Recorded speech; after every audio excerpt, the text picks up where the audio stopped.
Sebelumnya kita ungkapkan dulu sebuah peribahasa, yaitu nyolong pangkal melolong. Ya. Nyolong pangkal melolong. Itu rada pantun ya, ada unsur pantunnya itu. Jadi begini, soal hak cipta ya, paten atau hak apapun yang kita dapat dari orang lain, itu kita harus memperlakukannya bagaimana. Di zaman internet itu ide-ide kan berseliweran ya, di internet terutama ya. Nah, kita katakanlah dapat ide dari internet, kemudian ide itu kita komersilkan, kita uangkan tanpa sepengetahuan si pencetus ide atau orang yang mengungkapkan ide tersebut. Terus keuntungannya kita kantongi semua. Ini ya pelanggaran dari segi apapun ya, dari segi etika, moral, hukum, agama. Karena kita mendapatkan sesuatu yang bukan milik kita, kemudian kita dapat profit dari ide tersebut.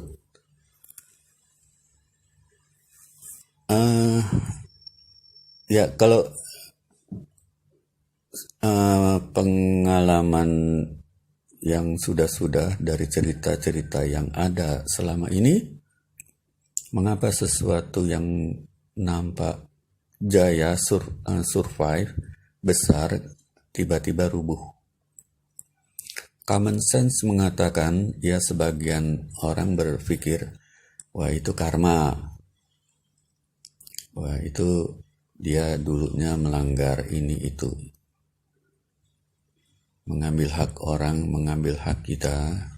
Sekarang dia mengalami nasib yang buruk, yang alih-alih untung jadi buntung gitu ya. Ini common sense. Common sense itu bisa jadi tidak mengandung paparan ilmiah, tapi kejadiannya berulang-ulang.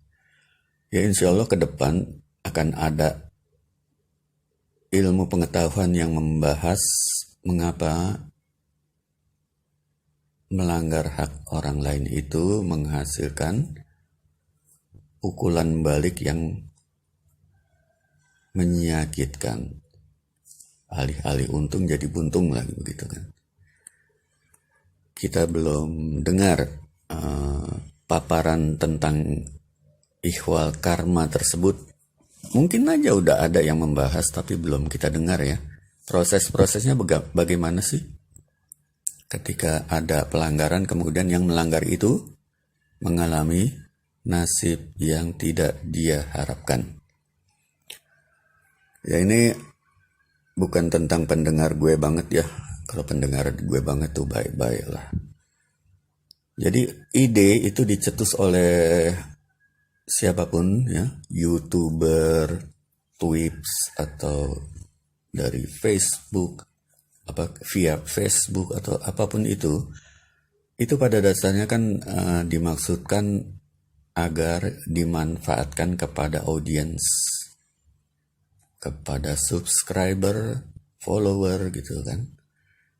Si pencetus ide ini melihat, wah ada ide bagus ini yang harus di-share supaya manfaatnya bisa dirasakan secara lebih luas lagi, bukan sekedar kepada dirinya sendiri gitu. Itu idenya di situ. Maka kalau ada yang memanfaatkan idenya itu, percayalah mereka akan senang, akan bahagia ketika idenya bisa dimanfaatkan oleh orang lain. Tapi bukan dalam pengertian yang memanfaatkan ide ini mengambil hak ekonomi tanpa sepengetahuan si pencetus ide gitu kan. Itu tidak termasuk. Kalau sesuatu diuangkan itu ya melanggar. Maka alangkah baiknya kita bikin sistem yang bersifat jalanan gitu. Kita katakanlah tidak mengurus ide kita ke Haki, ke Dirjen hak cipta ya. Sekedar dicetus saja. Ada ide dicetus ke internet, ada ide dicetus ke internet gitu. Banyak orang yang begitu ya, mereka memberi kunci-kunci rahasia dari masakan atau tentang teknik-teknik dalam memudahkan kehidupan, termasuk juga kesehatan dan lain sebagainya. Itu sebuah ide yang bersifat sosial yang dimaksudkan untuk kemanfaatan yang lebih luas.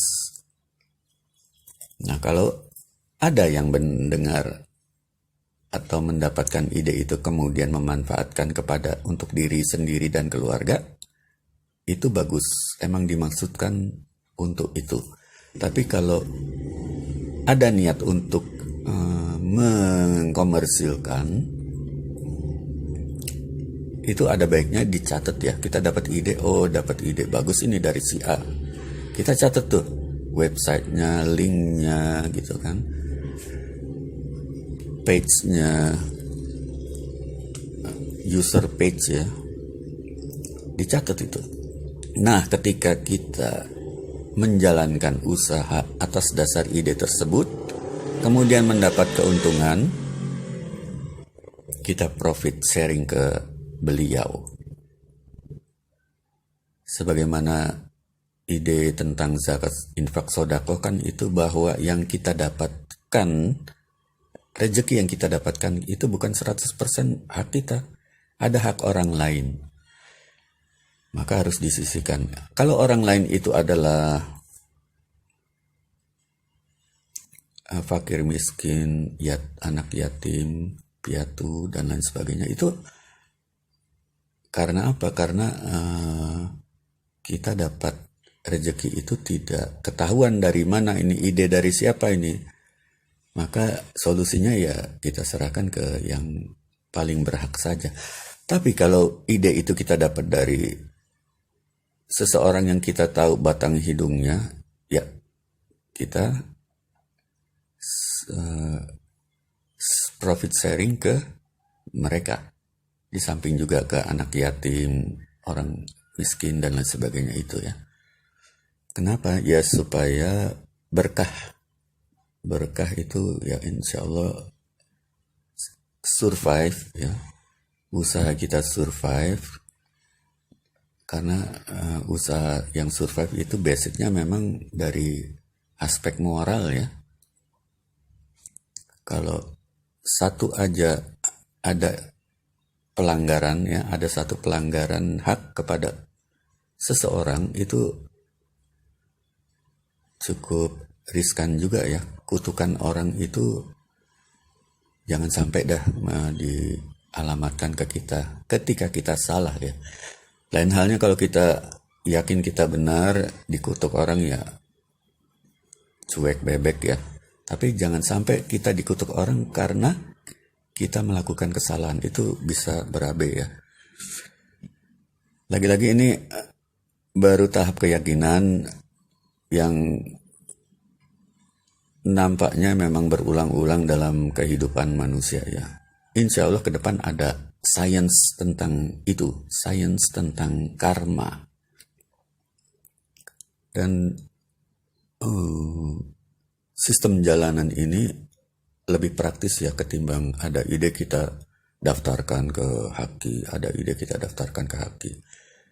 Yang jelas, kalau kita dapat ide, kemudian ide itu memberi keuntungan materi kepada kita, itu seyogyanya kita share profit kita ke yang bersangkutan, ke yang mencetus ide itu.